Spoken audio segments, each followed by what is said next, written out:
kemungkinan Anies kehilangan pendukung atau kehilangan tiket itu memang sangat besar. Menurut berbagai survei, saya melihat tadi itu beberapa survei itu mengindikasikan bahwa kepuasan masyarakat terhadap pemerintahan Jokowi itu baik. Di saat pemerintah Jokowi itu memuaskan sebagian besar rakyat ini, tingkat kepuasan tinggi, kok di sini memunculkan seakan-akan ini harus diganti. Ini kan kontraproduktif. Ini hanya opini arus bawah, opini dari masyarakat kebanyakan. Opini hanyalah sudut pandang. Assalamualaikum warahmatullahi wabarakatuh. Salam sejahtera untuk kita semua. Bagaimana? Lebarannya sudah selesai? Yang mudik sudah kembali ke rumah? Sudah sungkem orang tua dan seterusnya? Sudah ya? Saya pikir sebagian sudah selesai. Mungkin ada juga yang masih di kampung halaman. Tapi intinya kita sekarang sudah mulai, kehidupan kita sudah mulai normal lagi. Kita mulai aktivitas kembali seperti aktivitas sebelumnya sebelum hari raya. Sebelum hari raya masuk kemarin, kita mengamati perkembangan itu kelihatannya Anies kansnya untuk melaju menjadi calon presiden kelihatannya semakin berat. Mohon maaf ya untuk pendukung Anies, saya kalau ngomong ini sebenarnya berat makanya saya mohon maaf. Cuma ini kan kita harus bicara kalau memang trennya seperti itu kita harus bicara. Kita ngomong itu tidak asal ngomong ya, seperti orang seperti Pak Amin Rais saja itu menangkap indikasi kelihatannya Anies berat. Saya lihat beberapa konten di YouTube itu juga beberapa YouTuber yang memang aktif mengamati politik itu juga kelihatannya mulai mengindikasikan ke arah sana. Memang kalau dibaca secara mudah itu memang ya kemungkinan Anies kehilangan pendukung atau kehilangan tiket itu memang sangat besar. Nah, sekarang dalam konten ini saya akan bicara kenapa Anies kok kelihatannya mulai ditinggalkan. Jadi begini, menurut saya, analisa saya, kita suka tidak suka pemerintahan Jokowi ini. Menurut berbagai survei, saya melihat tadi itu beberapa survei itu mengindikasikan bahwa kepuasan masyarakat terhadap pemerintahan Jokowi itu baik. Presentasinya tinggi. Nah, pada waktu masyarakat itu merasa puas dengan pemerintahan Jokowi yang 2 periode ini Anies kan membawa isu pada waktu itu adalah satu, koalisinya aja dikatakan koalisi perubahan, berarti ingin merubah. Satu ya. 2, dulu kan sempat muncul isu ya, meskipun akhirnya di pro kontra dan diperdebatkan kan seakan-akan dicitrakan, di branding bahwa Anies itu antitesanya Jokowi. Berarti kan begitu Anies itu muncul berarti akan merubah apa yang dilakukan Jokowi. Ini tentu menjadi kontraproduktif. Kenapa kontraproduktif? Karena tadi sebagian orang itu lepas dari suara elit politik, dari hasil survei itu menunjukkan ke orang puas. Dan kepuasan itu kita bisa kita bisa membenarkannya dengan mudah. Kita contoh ya. Memang bahwa pemerintah Jokowi belum sempurna ya, bahwa masih ada banyak korupsi, praktek-praktek korupsi terjadi ya, tapi kan sebagian sudah tertangani.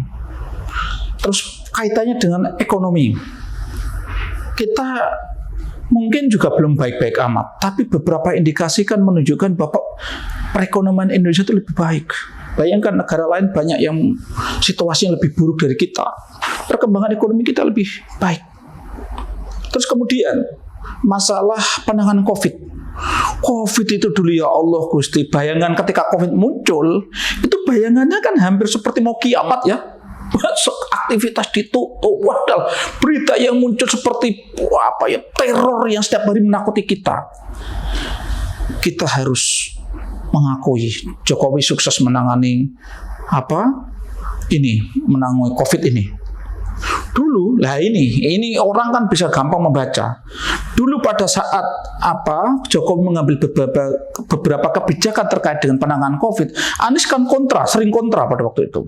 Bahkan Anies itu cenderung itu mengarahkan ke lockdown.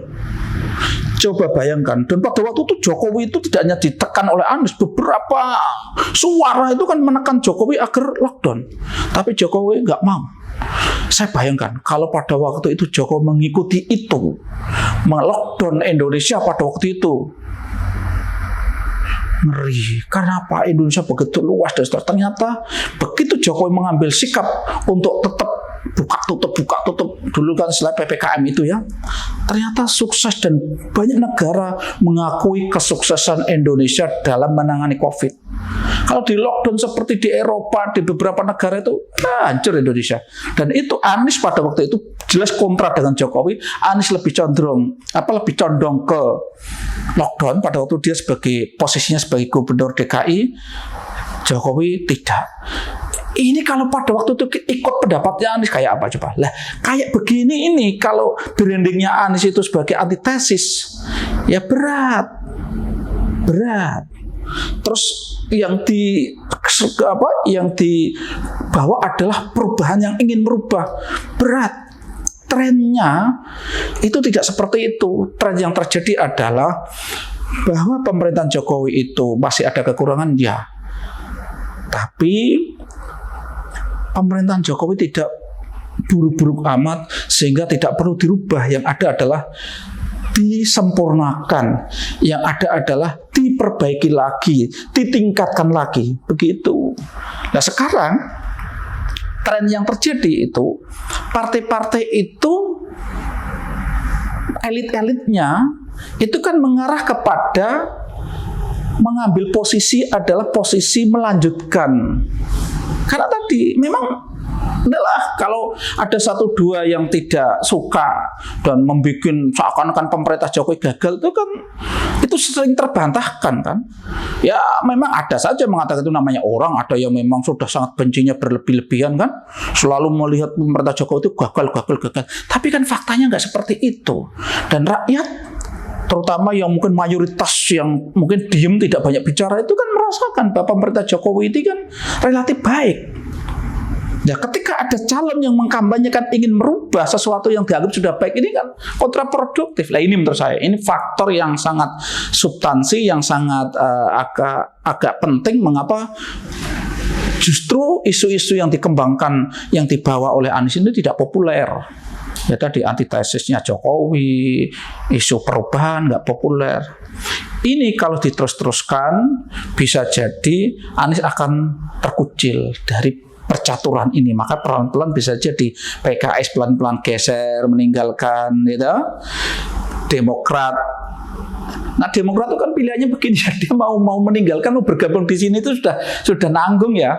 Saya nggak tahu kalau Demokrat itu sudah nanggung, dia itu kan selama ini memang SBY ada sedikit ya nggak nyambung dengan Bu Mega kan, kelihatannya kalau mau nyambung itu nggak kan. Tapi kalau Nasdem itu ada kemungkinan.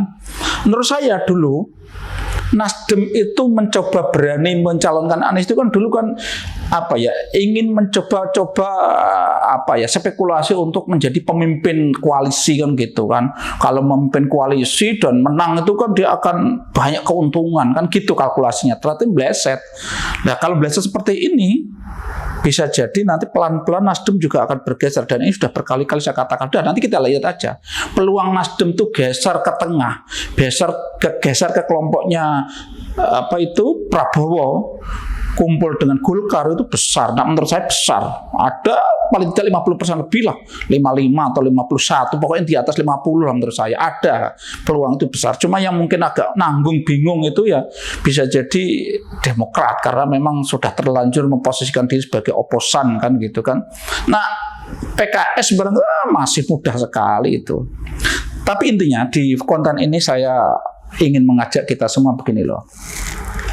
Kalau nanti Anies itu gagal mencalonkan diri sebagai capres, tiketnya nggak jadi, jangan terlalu kaget pertama. Nomor dua, jangan terlalu seakan-akan memang ada skenario jahat yang menjegal Anies. Enggak, ada hal-hal yang secara logis, secara data itu mudah kita baca. Memang ketika bisa jadilah dengan Anies menggelurakan perubahan, seakan-akan tuh akan menjadi beda betul dengan pemerintah Jokowi, bisa jadilah kelompok Jokowi kecewa dan merayu-rayu agar para elit yang sekarang dekat dengan Jokowi tidak dekat dengan Anies. Itu kan ya wajar, dalam politik kan wajar, itu bukan menjegal. Saya pikir kalau dalam konteks zaman sekarang, nggak bisa kok main politik kuasar terus ada orang yang dijegal, ada orang yang ada seseorang yang langkah politiknya itu dijegal dengan kasar. Itu saya yakin tidak gampang karena netizen kan kritis sekali. Wow, nggak ada apa-apa aja bisa raminya kayak gitu. Kalau ada kayak apa?